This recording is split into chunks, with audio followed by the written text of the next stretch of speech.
mempelajari ilmu adalah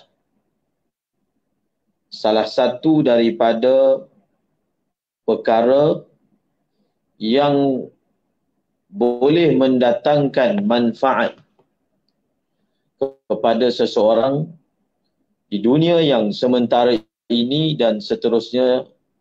Kalau itu ilmu agama, memberi manfaat di kehidupan akhirat.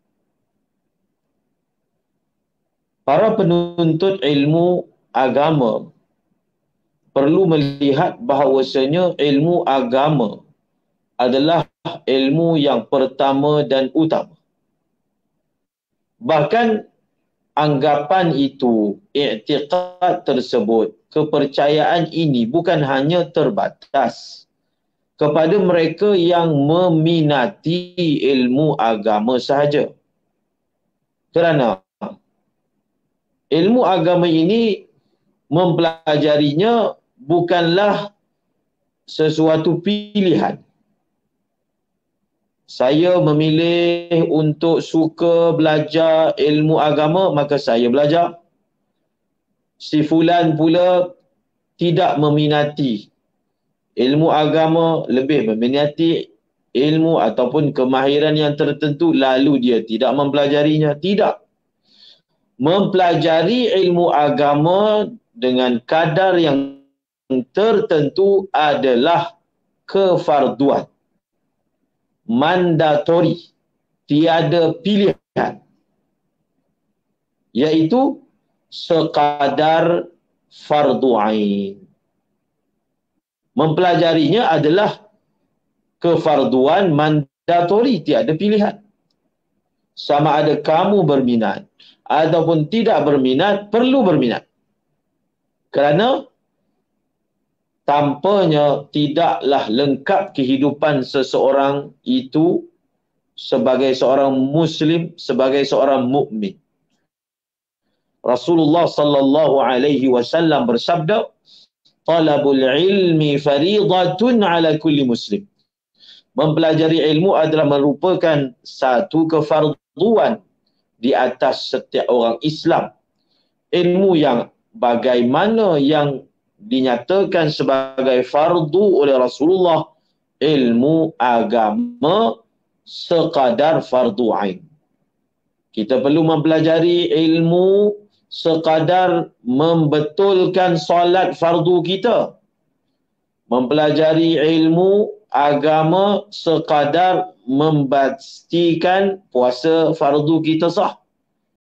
Hubungan kita sebagai seorang isteri, sebagai seorang suami, sebagai seorang ayah yang dituntut oleh agama, perlu ada bekal ilmu tersebut, maka mempelajarinya adalah fardu ain.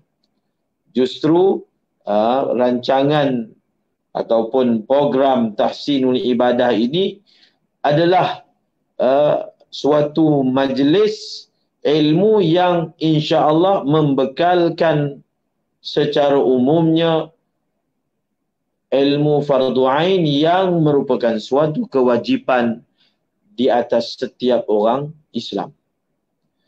Yang kedua, ilmu agama yang mempelajarinya hukumnya fardu kifayah, yang lebih daripada itu. Lebih daripada fardu ain, maka hukumnya fardu kifayah. Di sana ada golongan yang tertentu yang telah mewakafkan masanya, mengabdikan masanya untuk mendalami ilmu agama, lalu mereka itu muncul sebagai asatizah, sebagai ulama, sebagai masyayikh, sebahagiannya menjadi mufti. Mereka sebenarnya sedang berkhidmat untuk agama dan memikul beban tanggungjawab mempelajari ilmu agama yang hukumnya fardu kifayah. Tanpa mereka, beban itu akan meratai setiap orang. Meratai setiap orang. Maka kita menyeru kepada setiap yang mendengar, setiap lapisan umat Islam, kita mulakan Sebelum bermula kita mulakan mempelajari ilmu fardu ain lebih daripada ilmu-ilmu yang bukan bersifat fardu ain.